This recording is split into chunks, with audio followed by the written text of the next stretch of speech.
स्वागत है आप सभी के एक बार फिर से आपके अपने यूट्यूब चैनल गाइस। उम्मीद करते हैं आप सभी बढ़िया होंगे। तो आज की सेशन में आपके साथ डिस्कस करने वाले हैं न्यूटन मैकेनिक्स में फर्स्ट लॉ ऑफ मोशन पर बेस्ड गाइस प्रॉब्लम्स। ठीक है, बहुत ही बेसिक जोरदार प्रॉब्लम आज की सेशन में करेंगे बेटा।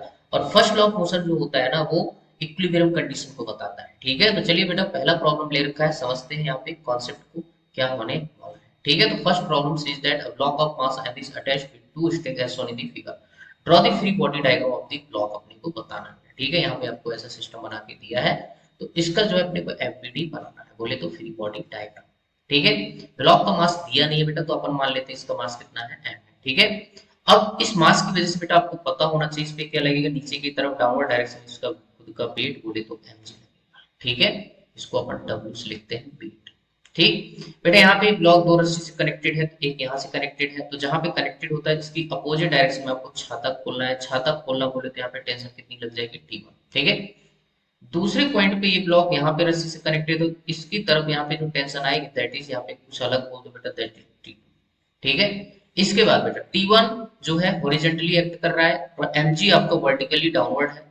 अब ये जो T2 है ना बेटा, किसी एंगल पे एक्ट कर रहा है, तो इसके दो कंपोनेंट आएंगे। तो एक कंपोनेंट आपका इधर आएगा, इसको बोलेंगे T2 cos थीटा, तो इसका प्रोजेक्शन इधर कितना आ जाएगा, T2 cos थीटा। ठीक है, और एक इसका जो कंपोनेंट है वर्टिकली जाएगा, इसको बोलेंगे T2 sin theta.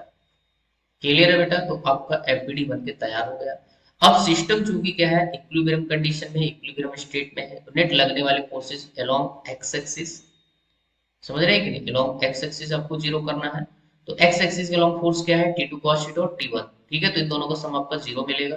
T2 positive x axis में है, T1 आपका नेगेटिव में है, तो जस्ट आपको क्या बोल देना है, T2 cos theta minus T1 equal to zero. तो आप इसको बैलेंस कर सकते हो, T2 cos theta equal to आपका आ जाएगा T1। ठीक है, इसको नाम दे दिए इक्वेशन नंबर 1। नेक्स्ट जो है मेरे पास बेटा वर्टिकली बोले तो forces along Y axis equal to क्या करना है, आपको जीरो करना है। तो यहाँ पे T2 sin theta positive Y में है और mg आपका नेगेटिव वाई में है। तो T2 sin theta minus mg equal to zero करोगे तो T2 sin theta equal to हो जाएगा बेटा mg। तो यहाँ से मेरे पास इक्वेशन दो बन जाएगी। ठीक है, अब हमारे पास बेटा दो इक्वेशन है।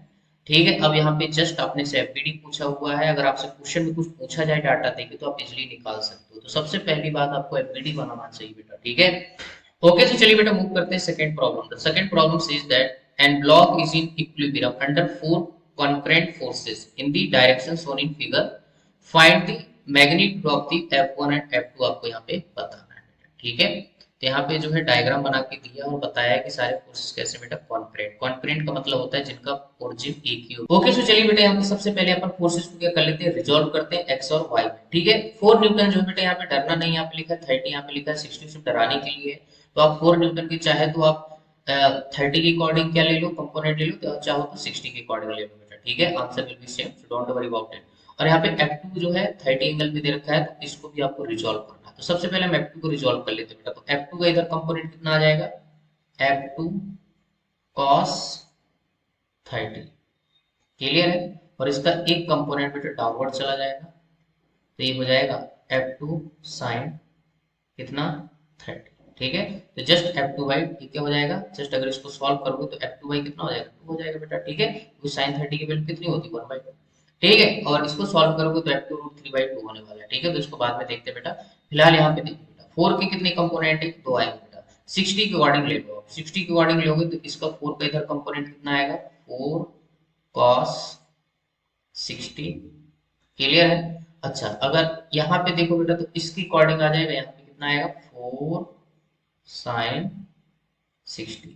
ठीक है, तो ये हमारे पास यहाँ पे निकल के आ गया। ठीक है, अब कुछ नहीं करना बेटा, जस्ट एक्स और वाई में नेट फोर्सेस जो है आपको क्या करने हैं, जीरो करने। तो summation of F X equal to क्या कर दो, जीरो कर दो। तो यहाँ पे बेटा एक्स एक्सिस के लॉन्ग कितने फोर्सेस लग रहे हैं, देखो तो F2 cos 30 और एक आपका लग रहा है यहाँ पे 8 न्यूटन प्लस 4 cos 60, ये दोनों एक ही डायरेक्शन में है। ठीक है, तो कितना हो जाएगा, 4 cos 60 कितना होता है, 1/2, cos 60 कितना होता है बेटा, 1/2 प्लस 8 और माइनस यहाँ पे कितना है, F2 cos 30, तो यहाँ पे हो जाएगा F2 मल्टीप्लाई cos 30 की वैल्यू होती है बेटा √3/2 और इक्वल टू क्या कर दो इसको, 0।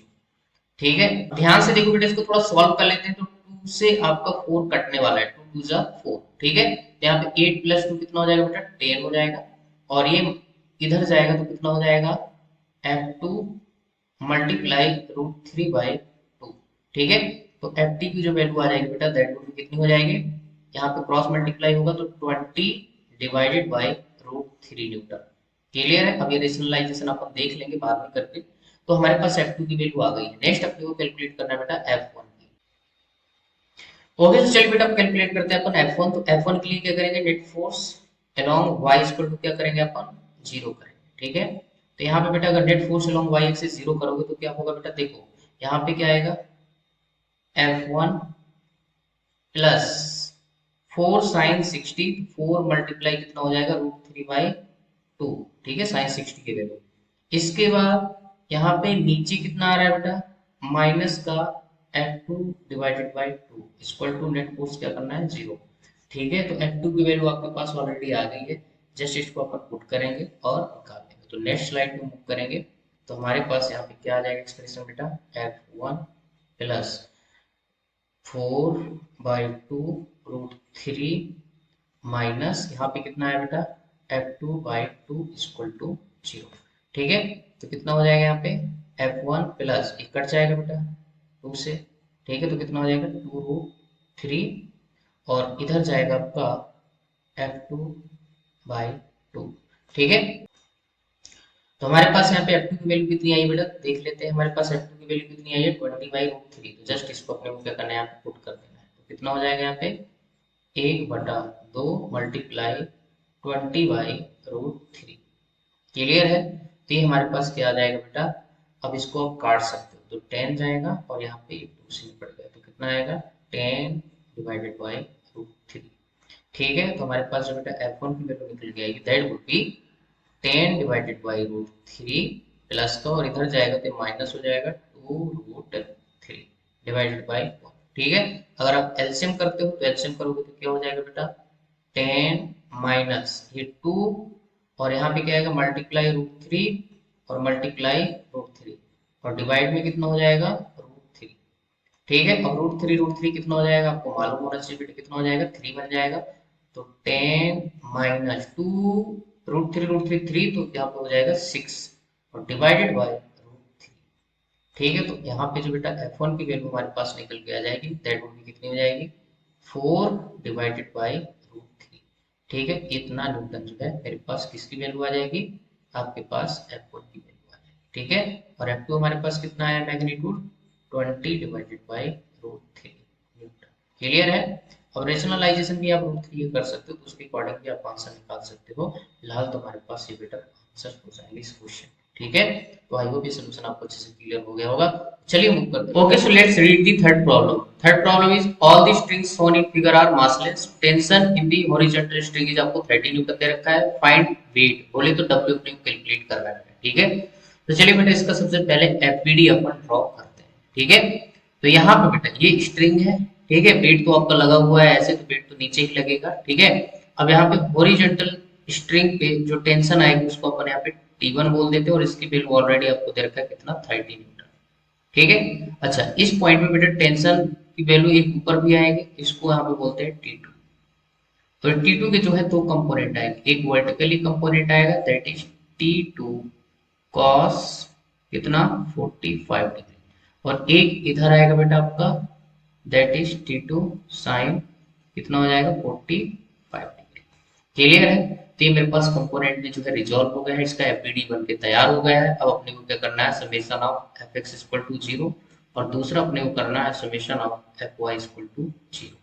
ठीक है, तो ध्यान से देखो बेटा, T1 इक्वल टू 30 न्यूटन, किसको बैलेंस कर रहा है, T2 sin 45 को। तो यहाँ पे क्या लिखोगे, एक्स एक्सिस के along 30 equal to T2 multiply sine 45 की वैल्यू कितनी होती है, 1 बाई रूट टू। तो T2 की वैल्यू बेटा कितनी निकल के आ जाएगी, ये निकल के आ जाएगी रूट टू मल्टीप्लाई 30, मैं इसको लिख सकता हूँ 30 रूट टू न्यूटन। क्लियर है, और रूट टू की वैल्यू बेटा यहाँ पे आप यूज कर सकते हो 1.4 जो है आपको मिल जाएगी। ठीक है, अच्छा नेक्स्ट मेरे पास यहाँ पे vertical forces along Y axis, तो ये क्या हो जाएगा बेटा T2 cos 45 again 1 by root two, और ये हो जाएगा आपका वेट W। ठीक है, तो W की वैल्यू कितनी हो जाएगी देखो तो यहाँ पे, तो T2 की वैल्यू हम यहाँ से पुट कर देंगे तो 30 मल्टीप्लाई कितना बेटा रूट टू और यहाँ पे ऑलरेडी 1/√2 आपको लिखा हुआ, तो √2 गेट कैंसल आउट, आंसर कितना आएगा 30 न्यूटन। ठीक है, तो इस ब्लॉक का जो वेट हो जाएगा that would B 30 Newton guys. ठीक है, तो आई होप सोल्यूशन आपको क्लियर हो गया होगा। तो सिंपल सा क्वेश्चन। Okay, thank